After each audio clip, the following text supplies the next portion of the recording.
the dish that refused to be improved. Everyone agreed it needed improvement. Critics hinted at refinement. Chefs suggested technique.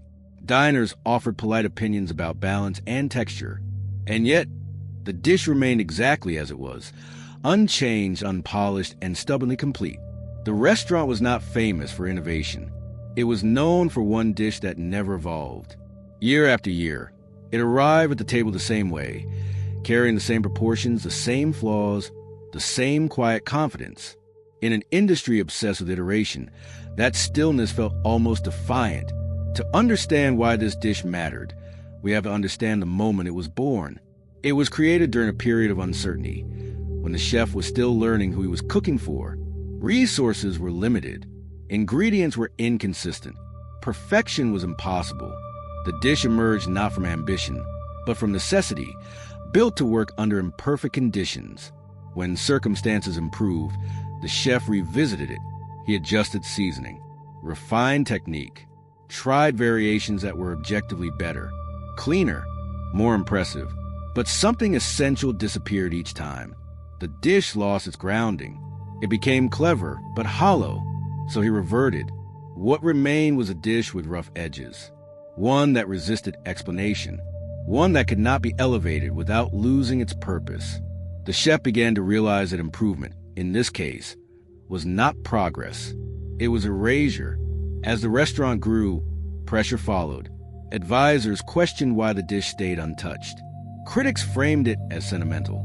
Younger cooks challenged it openly, asking why it was protected from the same scrutiny as everything else. The chef never defended it with theory. He simply kept serving it. Guests reacted in unexpected ways. Some dismissed it as underdeveloped. Others returned just for it, sensing something grounded and honest beneath its simplicity. The dish didn't try to win anyone over. It waited. In a world that treats refinement as virtue, this dish posed an uncomfortable question.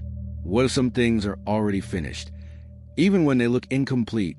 That question would soon place the dish and the chef at the center of a conflict no amount of technique could resolve. The tension grew slowly, carried on well-meaning advice. Visiting chefs suggested adjustments, offering respect before critique, a touch more acidity, a cleaner finish, a modern plating. Each suggestion arrived framed as help, as evolution, as care. And each one missed a point. Inside the kitchen, the dish became a quiet fault line. Younger cooks struggled to understand why it was exempt from change. They were trained to refine, to improve, to push forward. Leaving something untouched felt irresponsible. The chef listened to their arguments patiently, knowing they weren't wrong, just early in their understanding. He explained the history only once. The dish had been born during instability. It worked because it accepted limitation instead of fighting it. Every element depended on the others being exactly what they were. Changing one part demanded rewriting the entire logic. Improvement would not be additive. It would be destructive. Still, doubt lingered. The chef answered quietly. The words were not defiant. They were protective. He understood then that the conflict was no longer about the dish itself. It was about values, about whether cooking existed to pursue endless refinement, or to recognize when something had reached its natural end. As the restaurant's reputation grew, the pressure intensified. Investors suggested updates to align with broader appeal. Consultants warned that stagnation risked relevance. Even loyal guests began to wonder aloud how long the dish could stay the same before it became a liability. The chef knew a moment was approaching. Soon, he would have to decide whether protecting the dish meant explaining it, defending it, or letting it face judgment without shield or apology. And that decision would determine whether the dish remained quietly complete or was finally forced into a future it was never meant to survive. The turning point arrived during a collaborative dinner, meant to celebrate progress. Chefs from different backgrounds gathered, each invited to reinterpret one another's work. The atmosphere was generous, curious, optimistic. The dish was placed on a list, not as a centerpiece, but as a challenge waiting to be solved. The collaborating chef approached it respectfully. They asked questions, took notes, proposed refinements with genuine care. The changes were subtle but confident. Cleaner lines, sharper balance, a version that would photograph beautifully and read well on paper. When the revised dish was served, the room responded immediately. Applause followed.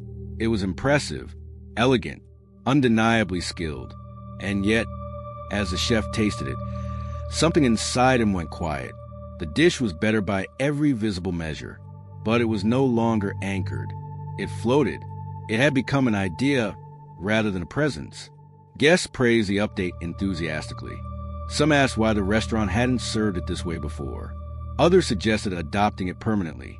The moment felt decisive, as if the dish's future had finally arrived. The chef smiled politely, but said nothing. Later that night, alone in the kitchen, he prepared the original version for himself.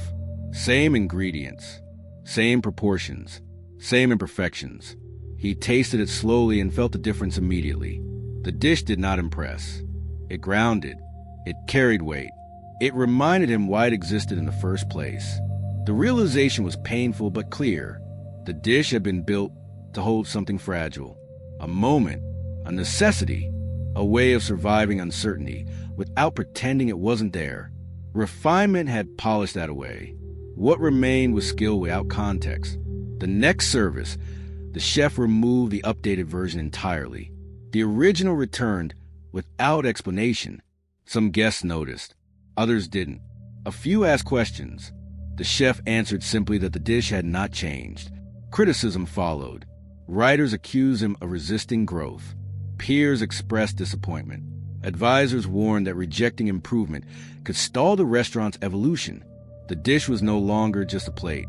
It had become a statement the chef never intended to make.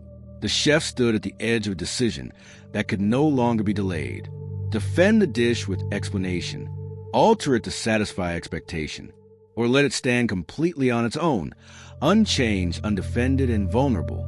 The conflict was no longer internal. It was public. The chef read the words once. Then he returned to the kitchen. Service that night was quiet. No adjustments were made. No explanations offered.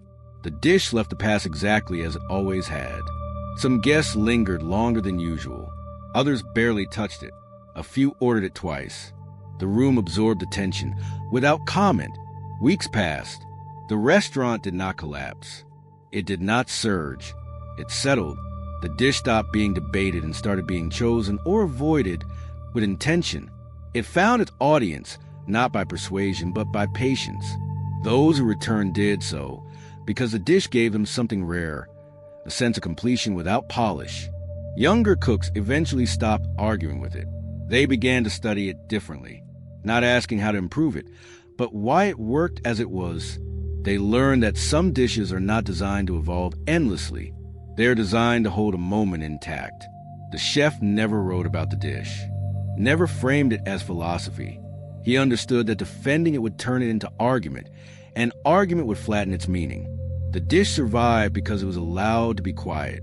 Years later, when asked why he never changed it, the chef answered simply, not perfect, not refined, finished. In a culture addicted to optimization, that refusal carried unexpected weight.